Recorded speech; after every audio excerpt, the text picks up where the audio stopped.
Good morning and welcome to Let's Talk. I'm Tracy Morgan. Thanks so much for joining us today, as we always do just after 11 o'clock today. If you are listening on the radio, don't forget there are two different ways that you can listen to us online. You can always go to InsideButlerCounty.com, or you can go to WISR680.com as well. And of course, those are two different ways that you can listen to Let's Talk. Let's Talk, a production of WISR 680 AM. All right, so today is our day with Lisa Gard, Specialized Staffing. How are you doing, Lisa? Doing great, Tracy. How are you? It is always so nice to talk to you. Yeah, I always like to be here. I know, because we always want new jobs. Am I allowed to say that? I'm sorry. Is my boss listening? Yeah, you probably shouldn't. But you're always so informative, and I love the topic that you've picked today, because it's basically being overqualified. Mm-hmm. And I don't think a lot of us think of that, do we? Well, it depends. If you're applying for something that you're technically overqualified for, yeah, you would think about it. Because some people hear that a lot. I'm sorry you're overqualified. And I think it's one of the most frustrating things for a job seeker to hear, especially if you're not working and you really need to get some income. You know, people start to become desperate and they start sending their resume to every opening they see, whether or not they're qualified or underqualified or overqualified. They're just, throwing it like spaghetti at a wall to see what sticks. And certainly justifiably so, because, they're looking for a job. But, it makes it very frustrating, because either you're not going to hear back, or if you do hear back, it's, that you're not a fit. And it's kind of like a snowball. And, people who are out there not working and they're applying for everything they see, it snowballs, because they're just going to keep getting rejected. They're going to keep not hearing back. It's not going to stick. What's going to happen is you're going to come across as being desperate, sometimes as being pushy. And so I think, the overqualified label, as unfair as it seems, is a reality. So I just thought it would be a good topic. Now, that's one of two scenarios that I'm thinking of, is the person working and they need a new job, or they just need a job. Mm-hmm. The other scenario, and correct me if I'm wrong, does it happen when we go to school and we end up being a doctorate, have a doctorate degree or something, and then all of a sudden we're trying to apply for jobs that don't match? Sure. Well, there are a couple different typical scenarios that we see. Oftentimes, the education scenario comes in when, yes, you have somebody who's gone and they've gotten a high level degree, and they either come out and can't find something in their field, so now they're applying for things out of the field, but of course their resume is touting the PhD, or and if you're applying for an entry level position, you have to take into consideration that the person who's looking at your resume is also looking at a bunch of other resumes of people who are, on paper, a better fit. If the position is not requiring an education or requiring an associate's degree, and you've got a master's degree, and that's the first thing that's on your resume, it's going to, it stands out. So can you still be overqualified technically, but still on paper look like you're a good fit and still get the job? Yes. There are resume formats. There are different resume formats. And for this type of situation, you want to use a format that is more functional as opposed to the typical chronological resume. The chronological resume just starts with your most recent experience, whether that's your education or your job, and it works its way backwards. And the reason this is not the most appropriate format for this situation is that it's going to highlight all those things that make you look overqualified. So you want to use a resume format that bullet points the skills and the experience you bring to the table that's relevant to that position. So if you have a lot more than what's required, that's okay. But take the time to modify your resume to highlight up front what the person who's reading that resume is going to be looking for. Does that make sense? It does. And I'm going to kind of go off the beaten path here for just a moment, because I know we're talking about being overqualified. Mm-hmm. But with what you're just describing, can that also be a tactic, if you will, for anybody trying to shift jobs and to change careers altogether? Oh, absolutely. The functional resume is perfect for those types of situations. If you've been out of the workforce for a while and you're trying to get back in, if you're trying to change careers, or if you're overqualified, overqualified, those are all perfect situations to use the functional resume. One thing I will say, though, about a functional resume, it's not intended to hide things like that you're overqualified or that you haven't been working for a while. It's intended to highlight what you bring to the table. Sometimes I get a functional resume that is so, I want to use the word cryptic. I have to really search to see what this person's experience really is. We're not hiding your experience. We're not hiding the fact that you have a degree. We're not hiding, the fact that you've held a director level position and you're applying for a staff level position. That's still going to end up on your resume, but it's just not going to be the first thing they look at. Make sense? Mm-hmm. It does. So going back to the overqualified thought process, if you will. So I know you kind of hinted at things on your perspective as an employer, as somebody trying to field out those resumes. How do I know that I'm overqualified? What are those signs? So typically, if you're responding to a posting and the requirements are listed, that's the easiest way to tell. The requirements are going to say what what they're looking for in terms of education, specific experience, and skills. And if it's pretty easy to tell if you bring more than that to the table. Sometimes there are opportunities that aren't posted that we hear about. So you may have a friend that works at, a company and they mention there's an opening and but they're not real sure, what's required. A way that you can find that out is to ask tap into your network. Ask the people who are associated with that organization what they can find out for you. And also just flat out ask them if they can give you an introduction to somebody. And if you're doing that, if you're asking for an introduction to somebody who is working with an organization that you'd like to be involved with and you're not sure if you're overqualified, ask for a meeting. Don't call it an interview. Just request a meeting to do a little fact-finding, to get to know each other, to share some information that you have that they might find helpful. Don't call it an interview. Just call it a meeting. It's a lot less intimidating. What about the cover letter in that kind of scenario? Let's say you don't go the route to say, can I have a meeting? Or maybe you don't get one. Can you still do that in a sense in a cover letter? Can you still ask questions? Because a cover letter is supposed to get you in the door, right? I mean, the cover letter is supposed to make sure that they flip the paper and see your resume. So can you ask questions in the cover letter? You can request a meeting in the cover letter, and you really, you pinpointed the exact reason for your cover letter is to make them want to look at your resume.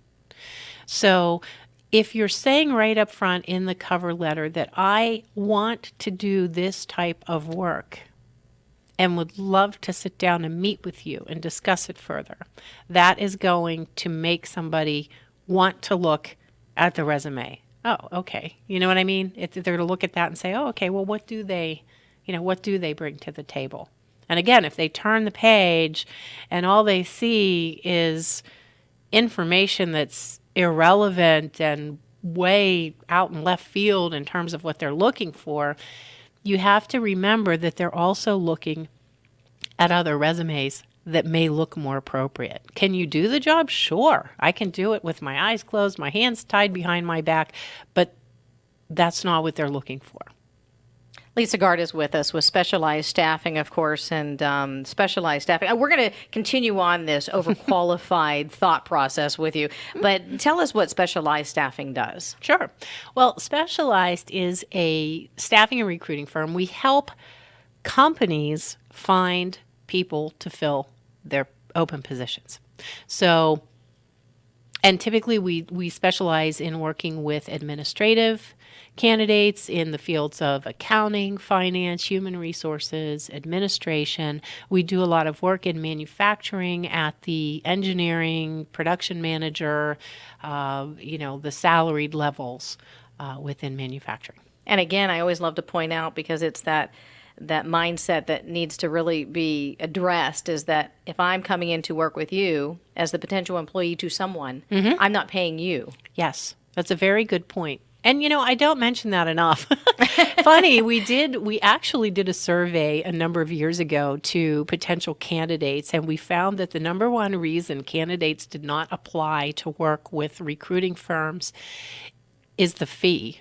And I was so astounded because I thought, well, there is none to the candidate. So, I'm glad you asked that, because I think that's something that we need to get the word out. There is no charge to a candidate. But I think you need to keep in mind, too, if you're a candidate, that means we do work on behalf of our clients. They are the companies who pay us. So if they're telling us we want a certain thing, that's what we're looking for. Yeah. So kind of, the ability for us to call you with an opportunity depends on our clients calling us with an opportunity that requires what you bring to the table. So how do we get a hold of you if we want to work with you?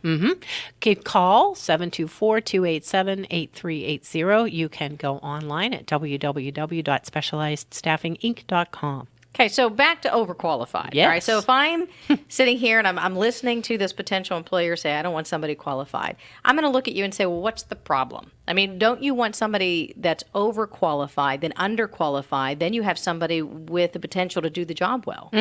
There are definitely benefits to hiring somebody who, and again, the word itself is just unfair to use, overqualified, but there are benefits to that. If I hire somebody who's done what I'm looking for and more, then chances are there's less training, and the person can hit the ground running and start getting results faster, and that's all well and good.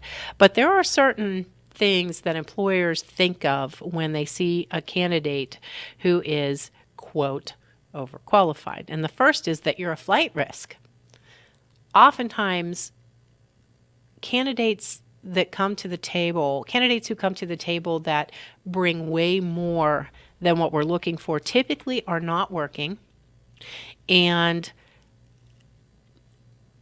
it appears that they're looking for something just to earn an income until the next opportunity comes along. So the first issue you have to overcome is loyalty. And I think that's hard in this day and age, period. I mean, and that's just my personal view, because, we've gotten through these years where you wonder, well, does the company have loyalty to me? So I have a problem being loyal back to a company. Absolutely. Well, and also, and I don't know where this statistic is from, so I will flat out say I read this somewhere. And I do a lot of research before, I come in and talk with you. And I did read that the average employee now has 7 jobs in their career. And think used to about be that. 1 or 2. Yeah, our parents went to work and they retired from the company they started working for right out of school. Those days are typically gone, and the average employee entering the job market now, and again, I wish I could reference where I read this, but 7 jobs. So you're right, absolutely. But when you look at an employer who is considering somebody who, again, and I use quotes, is overqualified, that is an issue. They worry about how long you're going to be there, because if in 3 months or 4 months or 6 months another opportunity comes along, they expect that you're going to jump ship. But then there are some other issues too that they think about. So the second is going to be, can I afford you? Because, okay, you were in a position making $90,000 a year, and this position pays $60,000. Can I afford you? And you have to overcome that. So your only way of really overcoming that is to make them understand that what you made before isn't what you need to make now.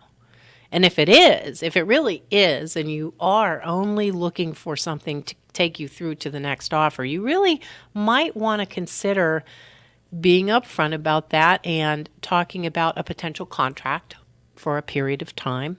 Or you might want to consider, and this isn't a commercial for my company, but you might want to consider doing contract work. Yeah. Because then there isn't the long-term commitment. Any other issues on the table? Absolutely. That you're going to be bored. No challenge. Exactly. Okay. And the other thing is, how are you going to fit within their team?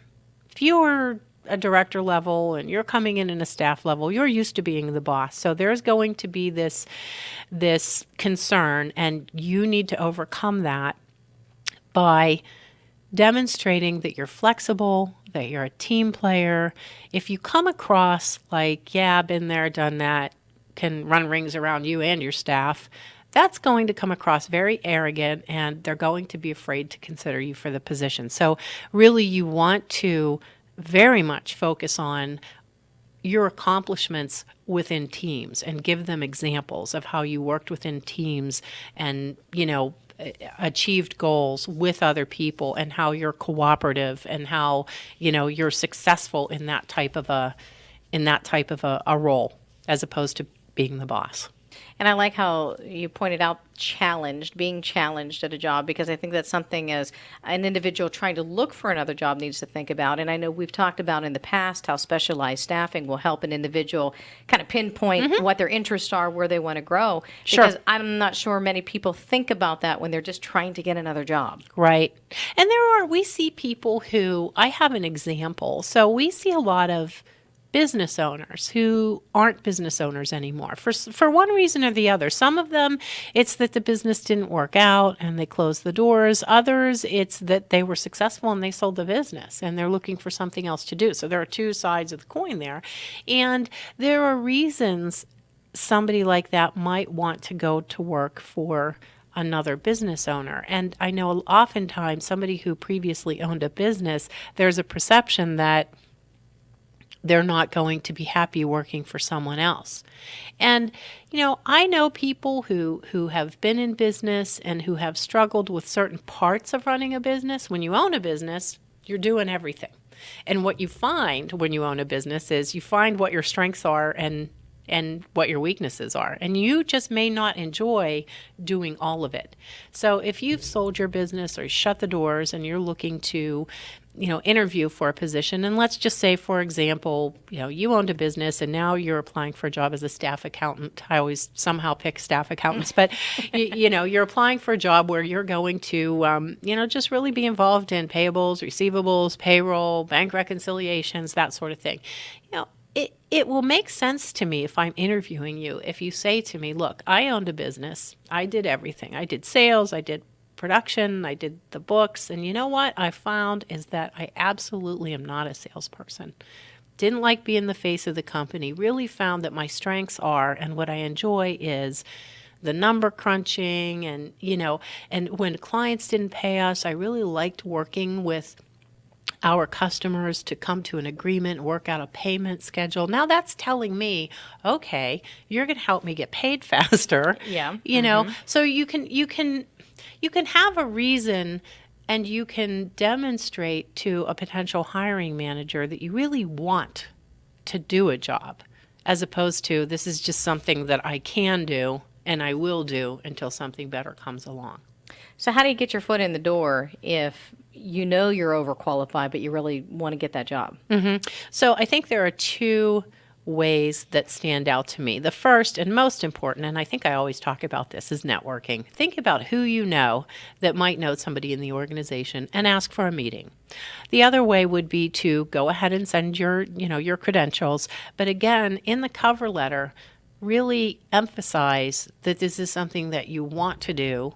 And take out of it that concern that they're going to have about you being overqualified. Anything else that we need to do in order to get prepared for a job that we'd like to have, but just seems to be out of our realm? In terms of, I always tell people to think about what you're applying for and make sure it's something that you really want to do. If you're applying for it out of desperation, it's going to come through. And it's hard to say this, especially if you're not working and you really need to find a job, but try to stay positive. But how do you do that? Because it's so frustrating. You want the job, and then you're not getting the calls. And like you alluded to earlier, either get you while you're overqualified or no thank you. Right. I really, and this may sound, I hope I don't offend anybody, but I'm going to say turn inward and look at what you're doing. And if you're really throwing spaghetti at a wall, you need to stop doing that. And you need to take a step back and think about what it is that you really want to do. Because if you don't have the passion for what you're applying for, it's going to come through. So you just need to kind of pare that down to the things that you really do want to do and go after those opportunities. The other thing you can do too is make sure you're touching base with your references, and make sure you're using references that can speak to your not just your ability to do the job, but your desire to do the job, your flexibility, your cooperation. And again, those people who can help connect you with, with the people you need to talk to. And to make sure they're still in the position that they're in. Your references. I mean, they could have moved on. You may have not talked to them for a couple of years. It's a good idea to keep in touch with your references. Absolutely, Tracy. That's one thing that I always tell my candidates, that at least, once a year, just give them a call, ask them how they're doing. Just make sure that you still have their contact information. And when you're active in a job search, let them know that so that they can be expecting the calls and be prepared to talk to the person who's calling.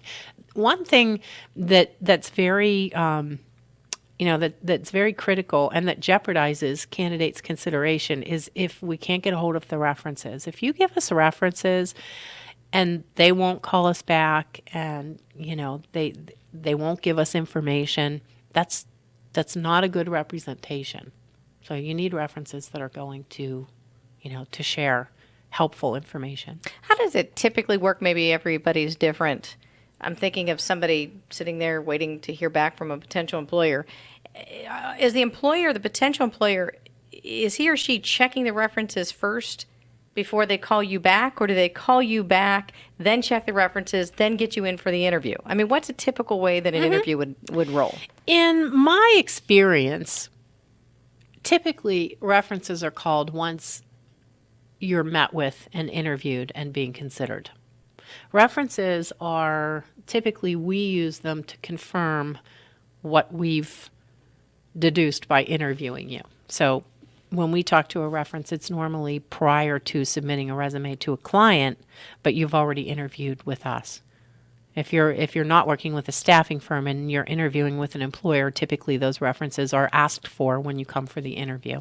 Is it good just to give them up whenever you're throwing your your resume into the hat, if you will? You can. Oftentimes I see resumes that say references available upon request, and that's fine too. And I want to say probably 50% of the time the resumes or the references are attached as well. Because as a person trying to get a new job, part of me thinks I want it to be as easy as possible for the potential employer to do whatever they need to do. So I'm just going to give that information up. Then a part of me also says, but then if they really want to hire me, it's a reason for them to contact me. Exactly. And I think that's why I lean towards not giving them up front. I really think you should just send your resume, references available upon request, kind of keep that reason to have dialogue going. Okay. Specialized Staffing, Lisa Gard, of course, the owner of Specialized Staffing. So what's been happening at Specialized Staffing? Tell us what's been going on at the office. Well, we're very busy. Again, a lot of the work we're doing is within manufacturing. We have a lot of engineering and production management type openings, also some openings within the fields of human resources and accounting right now. A lot of administrative openings locally. Can you talk about online? I know you've mentioned this before, that link or that website that it seems like all the jobs are easily found in one place. We have a portal on our website that is called MySpecializedCareercom. And you can go directly to MySpecializedCareer.com, or you could go to our website, SpecializedStaffingInc.com, and on the candidate side, you can click on that link. But the My Specialized Career portal is a resource for job seekers, and it pulls a bunch of resources together. So being able to search all of the job boards in one sweep by creating a username and password, that's one benefit or one resource on that site. But the other things that are offered, there are monthly webinars with topics like how to prepare for an interview, how to write a cover letter, things, to do when you first get a new position, how to acclimate to your new culture, different topics like that. But also there are resume templates. So you hear me talk about the different resume formats. If you go on that portal, MySpecializedCareer.com, there are resume templates where you can go in and just fill in the blanks with the information that you have about you, and then it will format it into a resume for you. And there are some other resources on there as well. I'm going to go off on a side tangent when you mentioned resumes and computers, in a sense, filling in the information.